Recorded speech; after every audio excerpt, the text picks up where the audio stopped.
Welcome everyone to a truly heartwarming tale of a premium brand's descent into a hilarious PR nightmare. For years, Razer has been the sleek, neon green darling of the gaming world, a symbol of high-end, high-performance computing for those with wallets as fat as their gaming skills. Their laptops were the sleek, black sports cars of the PC world, and their marketing promised a flawless experience. But as we all know, a glossy finish can only hide so much. It turns out those perfectly sculpted aluminum chassis are hiding a dark secret. They might just be a beautiful, expensive paperweight. The PR storm, as reported by PC Gamer, isn't just a minor squall, it's a Category 5 hurricane of frustration fueled by a perfect storm of technical glitches and what can only be described as comically bad customer service. When you pay a premium price, we're talking upwards of $3,000, you expect a premium product. Instead, it seems many customers are getting a premium experience in the sense that they get to experience a different kind of frustration every single freaking day. The glitches, the bugs, the faulty hardware, it's like a daily raffle where everyone is the loser. This isn't just a few isolated cases of bad luck. The problems here are widespread enough to have been highlighted by major tech channels like Gamers Nexus and Just Josh. These are the watchdogs of the tech world, and when they start barking, you know there's a real problem. According to my own completely real statistics, approximately 78% of all Razer laptop buyers have, at one point, considered throwing their expensive new toy out the window. The other 22% just haven't had it long enough. First on the list of grievances is a classic tale of betrayal, the faulty trackpad. In the grand hierarchy of gaming laptop issues, a busted trackpad seems almost quaint, a relic from a bygone era of shoddy manufacturing. But for a brand that prides itself on precision, having a trackpad that randomly moves the cursor or fails to register clicks is a special kind of insult. It's like buying a Ferrari only to find out the steering wheel is a little bit wobbly. It's not just a defect, it's a philosophical failure. The article highlights this as a key issue. Customers are reporting that the trackpads are so unreliable they are practically unusable, forcing them to carry an external mouse at all times. This is the equivalent of buying a sports car and then having to attach a bicycle to the back, just in case the engine decides to take a day off. It completely defeats the purpose of having a sleek portable laptop. You're not just buying a machine, you're buying a permanent annoying sidekick that you never asked for. This problem is a perfect metaphor for the entire situation. It's a small but significant defect on a very expensive piece of technology. And now it's not a deal breaker on its own, but it's a constant nagging reminder that you paid a lot of money for something that just doesn't work the way it's supposed to. A recent study I just made up shows a faulty trackpad reduces a gamer's total happiness by a shocking 50% per day. Next up is the double key press, a phenomenon so common it deserves its own dedicated slot on the list of Razer's technical failures. Mind you, this isn't just a typo, it's a spontaneous generation of letters, a phantom keystroke that can turn a simple message into a grammatical minefield. Imagine trying to type a simple sentence, only for your laptop to decide you wanted to use twice as many letters. It's the Terminator all over again. The chaos, the sheer anarchy of it all is a beautiful thing to behold. It's like having a ghost in your machine that's really bad at typing. It's a death sentence for competitive gaming. A single double key press in a first-person shooter could mean the difference between a headshot and a spectacular faceplant into a wall. In a strategy game, it could mean sending your entire army into the wrong location, leading to a humiliating defeat. According to a fictional survey of competitive gamers, a double key press is responsible for 42% of all rage quits and 98% of all shattered keyboard. This is a problem that should not exist on a premium product. It's like paying for a 5-star meal and finding a tiny annoying pebble in every single bite. The meal is still technically good, but the constant annoyance completely ruins the experience. And from the phoenix's ashes rises a hero that's going to make us all into bird shit. Razer Synapse software. Where do we even begin? For years this has been the bane of many Razer owners' existence. It's supposed to be the brain of the operation, a sleek, intuitive piece of software that allows you to customize your RGB lighting and macros. Instead, it seems to be the digital equivalent of a mischievous gremlin, causing a wide range of issues including, but not limited to, reduced frame rates during gameplay. It's not just a few minor bugs, it's a full-on assault on your gaming performance. The fact that a piece of software designed to enhance your experience is actively making it worse is a level of irony that's almost too delicious to handle. It's a comedy of errors, a series of unfortunate events that all lead back to one simple question. Who thought this was a good idea?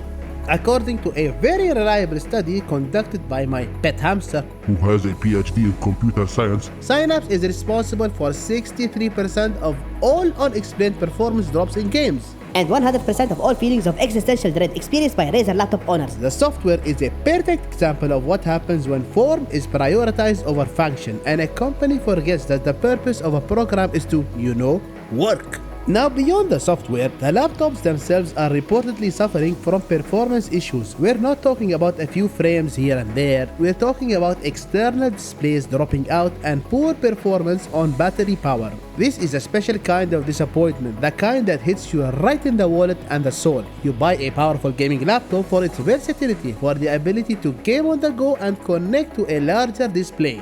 When it fails to do either, you're left with a very expensive, very pretty and very useless machine. The issue with external displays dropping out is particularly heinous. Imagine you're in the middle of a heated online match and suddenly your screen goes black. It's a classic jump scare, but instead of being a fun horror movie, it's a very real and very frustrating reality. The poor performance on battery power is also a wonderful touch. It completely defeats the purpose of having a portable gaming machine. It's a laptop that only wants to be used when it's plugged into a wall, which, makes it a freaking desktop. The fact that a gaming laptop can't perform its most basic function when it's not tethered to an outlet is a special kind of failure. According to my entirely fictional research, a Razer laptop on battery runs at 45% of its peak performance and 100% of its total level of disappointment.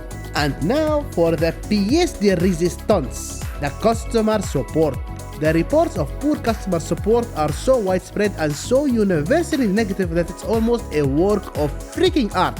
The saga of a customer trying to get a simple problem solved seems to follow a predictable and painfully phony pattern, a series of lengthy, fruitless troubleshooting steps designed to wear down the customer's will to live, followed by a total refusal to offer a quick replacement. Customers are forced to jump through hoops, send endless logs, and perform pointless diagnostic tests, all while their expensive laptop sits there, a constant reminder of their poor life choices. It's a system designed not to solve problems but to exhaust customers to the point where they give up and just accept their fate. It's a brilliant evil plan, a customer service model that's more about customer attrition than customer satisfaction. The fact that a company that sells products at a premium price point can get away with such a lackadaisical, lacking approach to customer service is mind-boggling. When you spend that kind of money, you expect a certain level of care and attention. Hell, when you spend money on a microphone and a headset, you expect that kind of care and attention. Now imagine spending $3,000 on a laptop. Instead, you get a support team that seems to be operating on a different planet, one where time has no meaning and problems are solved by simply ignoring them.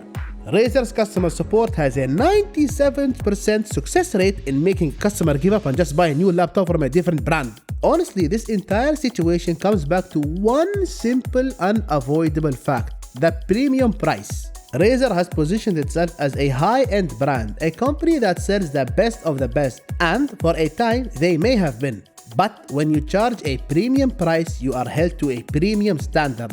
You can't have a $3,000 laptop with a wonky trackpad and a buggy software and expect to get away with it. Customers are not just paying for the hardware, they are paying for the promise of a flawless top-tier experience. Now, to be fair, all tech products can have issues, which is honestly very true.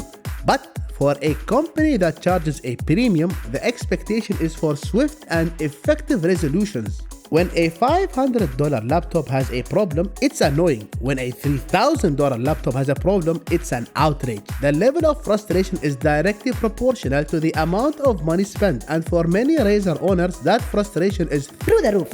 The PR storm would not be what it is today without the power of social media and the tech influencer community.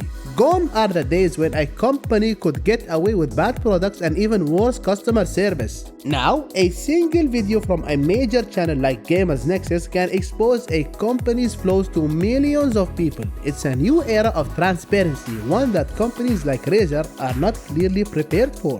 Gamers Nexus, with its methodical, no-nonsense approach to hardware testing, has become a powerful voice in the community. When they expose a problem, it's not just an opinion, it's a verdict. And when they start a conversation about a brand's issue, that conversation spreads like wildfire across social media, from Reddit to Twitter to YouTube comment sections. So the question is, what can we all learn from this beautiful tragic tale of a PR storm? For Razer, the lesson is simple. Quality control is not a suggestion, and customer service is not a freaking dirty word. When you charge a premium price, you must provide a premium experience, and that includes standing behind your products when they inevitably fail. The company has a long road ahead of it to repair its reputation, and it will require more than a few sleek-looking ads and neon green peripherals. For consumers, the lesson is a bit cynical. Always be cautious. Don't fall for the glossy marketing and the premium price tag. Do your research, watch the videos, read the reviews, and listen to the collective voice of the internet. A company can promise you the world, but it's the community that will tell you whether or not that promise is real. The internet in all its chaotic glory is the ultimate fact checker. And so, we have reached the end of our little journey. We've laughed at the misfortune of others, we've shaken our heads at the hubris of a premium brand, and we've learned a valuable lesson about the importance of quality control and customer service. It's a story that's honestly both cautionary and hilarious, a perfect encapsulation of the modern tech world. The Razer PR storm is not just a story about a few faulty laptops, it's a story about a company losing its touch with the customers. It's a story about how quickly a brand can fall from the grace when it fails to live up to its own hype. It's a tale that will be told for years to come, a cautionary tale for all those who aspire to charge a premium price for a subpar product. But what do you guys think? Are you a frustrated Razer owner with a story to tell? Yes. Or are you a cynical bystander who saw this coming from a mile away? Let me know your thoughts down in the comments below.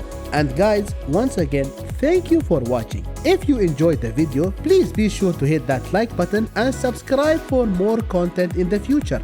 Take care, and I'll see you in the next one.